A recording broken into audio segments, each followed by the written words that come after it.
Assalamualaikum warahmatullahi wabarakatuh. Perkenalkan, nama saya Putra Priadi dari kelas 10 C1. Kali ini saya akan menceritakan tentang Perjanjian Linggarjati. Perjanjian Linggarjati merupakan bentuk perundingan bangsa Indonesia dengan pihak Belanda terkait status kemerdekaan tanah air. Perjanjian ini juga menjadi upaya untuk meredam permusuhan Indonesia dan Belanda.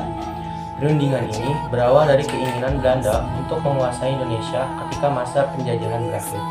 Kala itu, Jepang menetapkan status quo di tanah air, sehingga memicu berbagai konflik antara Indonesia dan Belanda.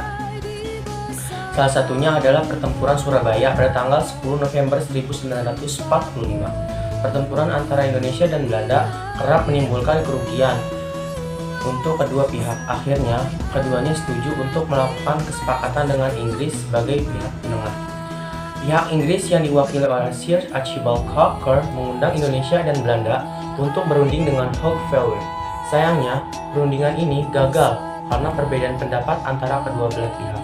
Indonesia meminta Belanda untuk mengakui kedaulatan Pulau Jawa, Madura, Sumatera, namun Belanda hanya mau mengaku Jawa dan Madura. Pihak Inggris kemudian mendatangkan Lord Killen pada akhir Agustus tahun 1946 untuk melanjutkan perundingan Indonesia dan Belanda pada 7 Oktober 1946. Perundingan kembali digelar di Konsulat Jenderal Inggris. Kesepakatan mulai tercipta melalui perundingan tersebut. Indonesia dan Belanda akhirnya setuju untuk melakukan gencatan senjata. Kedua pihak juga sepakat untuk melanjutkan perundingan Linggarjati yang dimulai pada tanggal 11 November 1946. Pada 11 sampai 13 November 1946, Indonesia dan Belanda menghadiri perundingan Linggarjati dengan Inggris sebagai penengah. Perundingan ini dilakukan di Linggarjati, Jawa Barat.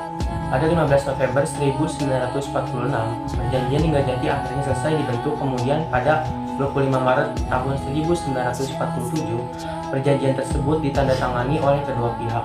Sayangnya, perjanjian Linggarjati ini dilanggar oleh pihak Belanda pada 20 Juli tahun 1947. Mereka mengaku tidak terikat dengan perjanjian tersebut. Sehari setelahnya, Belanda juga menyerang Indonesia melalui agresi militer Belanda I. Alhasil, hubungan Indonesia dan Belanda kembali memanas. Konflik Indonesia dan Belanda akhirnya diredakan dengan perjanjian Greenfield.